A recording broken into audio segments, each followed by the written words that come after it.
So what should school now be for?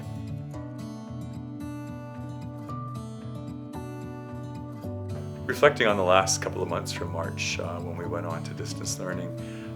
certainly the experience has reinforced some major aspects of why we come to school.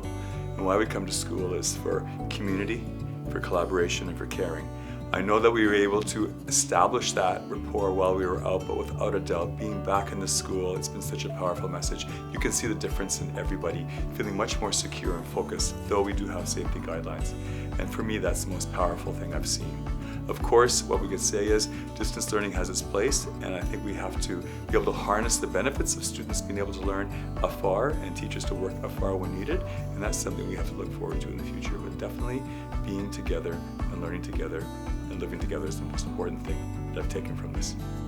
One of the things that became very clear when we were in distance learning to us is that there's a set of skills that some of our students worked well with, and some of our students really needed more support with during that situation, and that's around the idea of self-management skills, the idea of being able to set yourself a goal, work towards that goal, create plans toward that goal, reflect and give yourself feedback on that goal, manage the time towards working towards those things.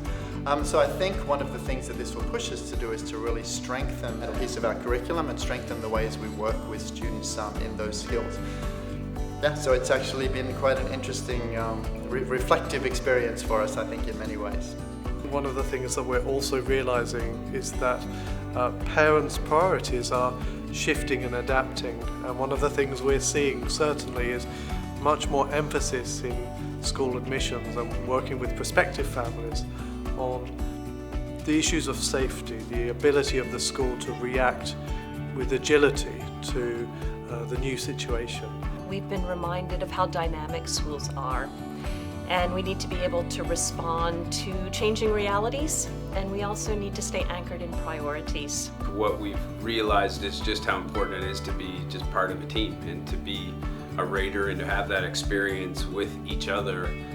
even if it's practicing every day and having captains and the relationship with your coaches, that's really the core of what we do, and those are the things you'll remember. Then the rest of it, we can add on, but what we've really realized is how important it is for us to have that experience with each other and just to be part of a team. Through this pandemic, we've learned the crucial role of feedback that students receive from their teachers. Being in a classroom situation, interacting with their teachers and receiving that moment-to-moment feedback, knowing what they're learning, how they can improve on their learning to take that next step forward and to grow is such a crucial part of what it means to be at school. When you have a pandemic like this, it forces us to really think about what type of learning are we trying to deliver and what type of learning works best in what type of settings for different individuals. And we really have had this amazing opportunity to tease this out a little bit, not just on a school level, but also as educators delivering lessons,